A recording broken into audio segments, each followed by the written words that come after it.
Oke, salam dan salam sejahtera dan pencerahan saya adalah berkenaan dengan Sang Arkitek PKR. Jadi, kenapa saya membuat tajuk Sang Arkitek PKR ini? Yang mana kalau kita lihat di dalam mana-mana parti, mereka amat berharap tokoh ataupun tokoh muda yang ke depan, yang mempunyai idealisme, yang mempunyai kebolehan, kepakaran untuk berada dalam parti mereka. Tetapi di dalam parti PKR, kerana parti berbilang kaum, parti yang mengamalkan demokrasi, maka kita lihat banyak kritikan, banyak juga yang menyokong apabila kembalinya saudara Rafizi Ramli ke arena politik. Kerana inilah yang dilihat oleh kita, demokrasi yang ada dalam parti PKR ni. Kerana ahli pun dah 1 juta lebih, dan kita tahu jangkauan parti ini ditubuhkan pun dah mencecah 20 lebih tahun, maka wajar kalau ada perbezaan pendapat dan pandangan. Jadi apabila seseorang itu mengkritik mereka, mengkritik pemimpin, pemimpin mengkritik pemimpin, ini adalah satu perkara yang biasa, yang mana ini adalah demokrasi dan pandangan masing-masing. Cuma apabila saya lihat kritikan-kritikan terhadap saudara Rafizi Ramli, di antara pemimpin bersama pemimpin, ini saya sebagai rakyat biasa, saya sebagai penyokong, yang mana apabila perkara ini berlaku, dan saya juga akan membuat pandangan saya untuk cuba memperbetulkan perkara ini, kerana kita ini adalah pandangan daripada bawah. Dan kita harus ingat bahawa Rafizi Ramli itu kita boleh akui sebagai arkitek kepada parti PKR dan juga Pakatan Harapan. Tanpa arkitek, kita dah tahu, kalau kita buat sesebuah rumah, sesuatu bangunan, kalau tanpa arkitek, bangunan itu akan siap, rumah akan siap, tetapi tidak seperti mana yang kita mahu dan tidak mengikut plan yang kita akan buat ataupun yang kita rancang. Dan ini juga berlaku di dalam parti PKR ataupun Pakatan Harapan. Jika kita tidak mempunyai seorang arkitek yang hebat, maka kemungkinan kita boleh menang, tetapi tidak boleh menang bergaya ataupun tidak boleh mencapai tahap yang kita mahu. Inilah gunanya arkitek. Jadi apabila saudara Rafizi Ramli ini kembali, maka kita akui saja bahawa beliau adalah seorang arkitek dalam parti kita. Beliau juga banyak menyumbang di atas kursi-kursi yang mana dimenangi oleh Pakatan Harapan serta juga parti PKR yang berada dalam Pakatan Harapan sewaktu PRU ke-14. Ini adalah satu yang jelas yang mana tidak perlu kita nafikan. Dan apabila saya lihat pemimpin-pemimpin PKR sendiri di waktu pemilihan keadilan kali ini cuba menyerang pribadi sosok sang arkitek kita, maka saya sebagai rakyat yang menyokong kepada sang arkitek kita ini tadi akan cuba menjawab untuk menjelaskan kepada rakyat lain, kita amat perlukan beliau, tetapi jangan kita menggunakan permainan untuk menyerang dengan soal pribadi. Yang mana juga kalau kita lihat, apabila kita menyerang sosok pribadi beliau, maka kita dah membuka kelambu parti kita kepada orang lain, dan kita dah mendedahkan banyak yang tidak baik tentang kita punya pemimpin parti kita. Jadi sepatutnya ini kita tidak lakukan. Ini tidak berlaku di parti mana-mana. Sedangkan parti lain tu mereka dah tahu pimpinan mereka melakukan rasuah, melakukan penyelewengan, salah guna kuasa, tetapi mereka tidak bongkarkan ke umum, tetapi cuba mereka selesaikan dalaman ataupun mereka diamkan. Saya tidak berharap PKR ataupun PHS mendiamkan masalah yang songsang, masalah yang salah. Tetapi masalah dalaman yang seperti yang mana untuk memperkuatkan parti kita, seperti kita mendedahkan umpamanya yang kita dengar, yaitu apabila parti lemah, saudara Rafizi Ramli rehat, ini mendedahkan kelemahan kita. Jadi ini saya tidak suka. Sepatutnya kita mencari idealisme yang terbaik untuk memberi hujah yang terbaik, dilihat oleh rakyat, dan rakyat mempercayai apa yang kita hendak tonjolkan untuk kita menjadi seorang tokoh dalam pemilihan kita punya keadilan kali ini. Jadi ini yang saya nampak. So apabila kita lihat pimpinan daripada parti lain, mereka sebenarnya amat mencari orang yang seperti saudara Rafizi Ramli ini, sang arkitek muda yang perlu untuk mereka ketengahkan. Tetapi kita di PKR ini sangat beruntung kerana di parti kita melahirkan banyak tokoh muda yang hebat-hebat. Mereka yang lantang mempersoalkan sesuatu kepentingan negara yang amat penting. Ini susah kita ada di parti lain. Jadi kenapa kita nak mensia-siakan? Jadi ini yang kenapa saya selalu berada di sini untuk terus bersuara dan terus menyokong, dan hujah saya kenapa saya lebih menyokong kepada saudara Rafizi Ramli. Karena inilah penjelasan saya, yang mana kalau orang lihat seolah-olah saya ini kaki ampu ataupun seorang yang kaki membodek, saya bukan seperti itu. Tetapi saya akan menyokong satu tindakan yang saya lihat betul dan mempunyai manfaat kepada orang lain, serta tidak menyusahkan kawan-kawan yang lain. Jadi itu adalah sikap saya dan pendirian saya selama ini. Dan saya berada di Parti PKR karena pendirian saya itu. Dan saya selalu menegaskan kepada kawan-kawan saya bahwa walaupun dilihat saya seperti agak senang dimakan, tetapi saya ada pendirian yang amat tegas kalau bersoal dengan parti, soal dengan kita punya bagaimana kita ini hendak mengedepankan parti ataupun kita nak mencari ahli baru supaya ada kualiti. Jadi saya paham di sini bahwa apa kehendak saudara Rafizi Ramli apabila beliau selalu berkeras, kerana kita di sini memang perlu begitu, kerana dalam parti kita ini ada berbagai-bagai lapisan, berbagai-bagai kaum dan berbagai-bagai jenis orang yang kita tidak pahami mereka apa agenda mereka sebenarnya. Dan masing-masing cuba nak menonjolkan diri dengan mengampu paling banyak. So saya paham kerana Rafizi Ramli tidak seperti itu. Beliau juga mungkin seperti saya, tidak suka kaki ampu ni, tapi lebih kepada kerja yang mana kita lebih baik berdiam diri dan buat kerja itu buktikan.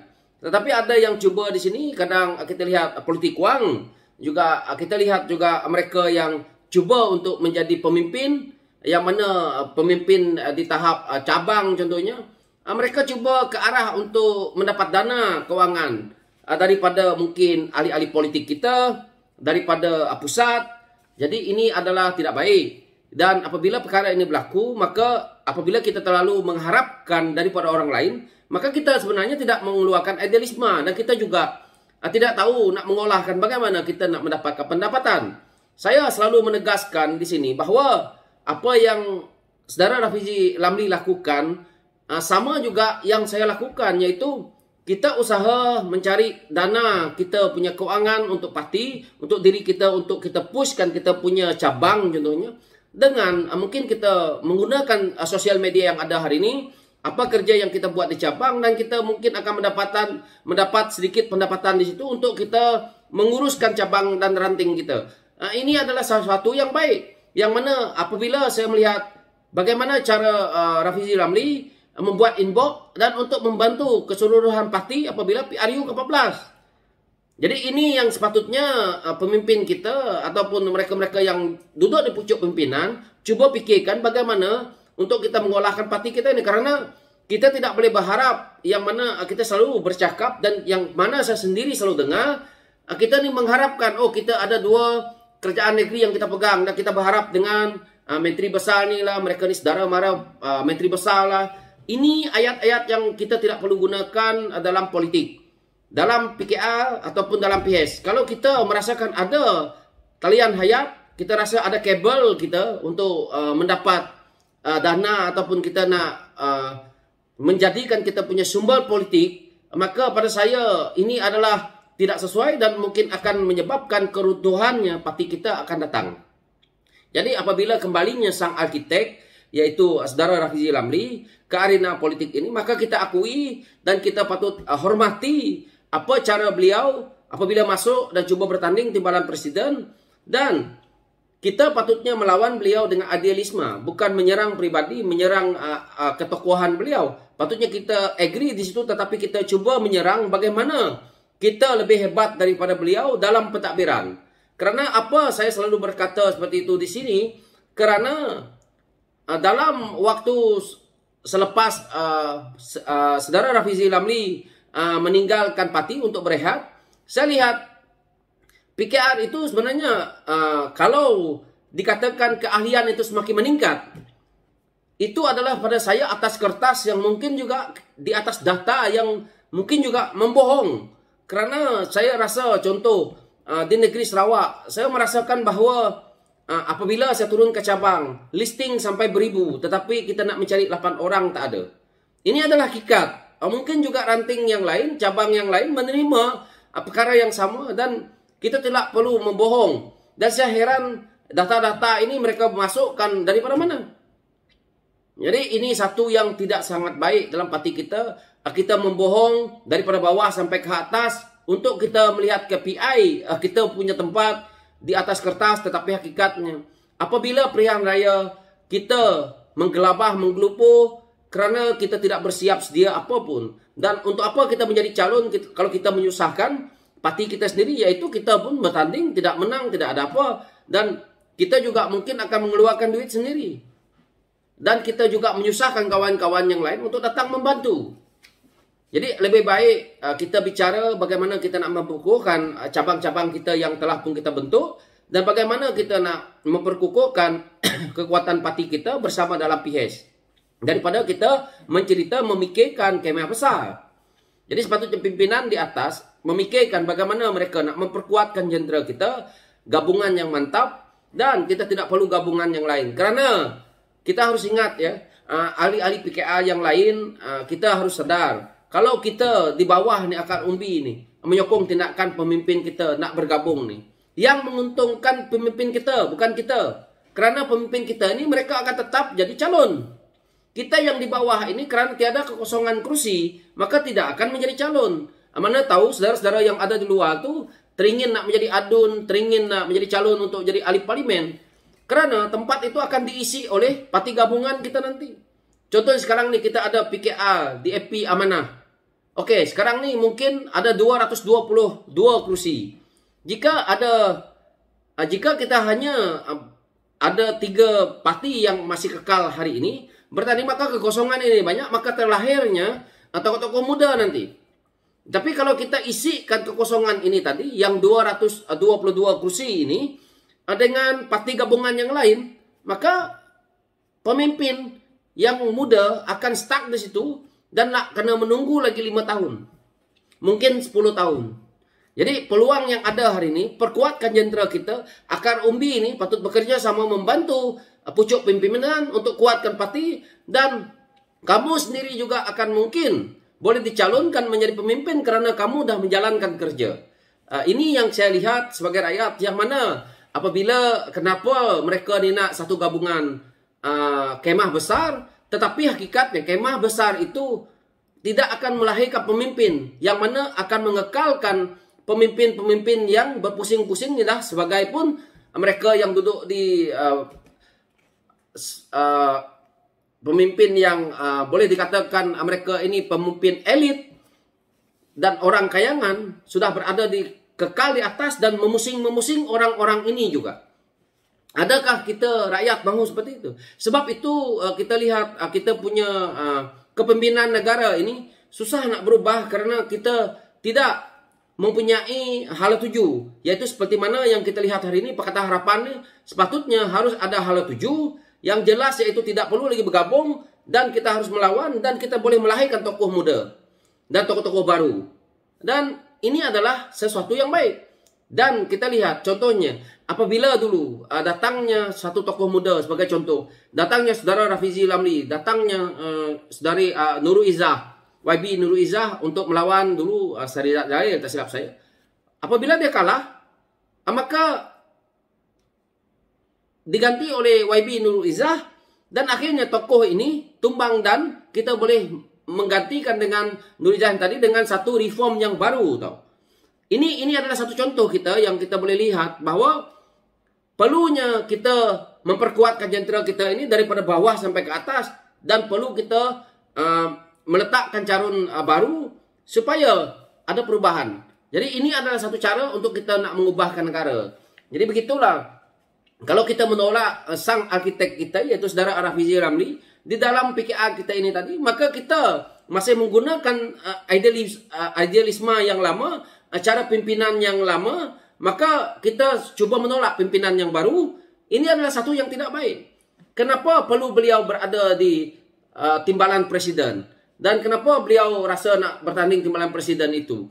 Ini adalah jelas bahawa kuasa itu amat penting dan juga boleh beliau mempelajari cara kepimpinan apabila beliau ada di sana. Dan kuasa itu yang mana kita boleh lihat apabila saudara Azmin Ali menjadi timbalan, kita dengar apa yang dikatakan oleh saudara Rafizi Lamli sendiri, bahawa banyak kuasa yang disalahgunakan. Apabila Datuk Seri Azmin Ali dengan jelas menyekat peruntukan apabila menjadi Menteri Besar, ini adalah satu daripada sebabnya.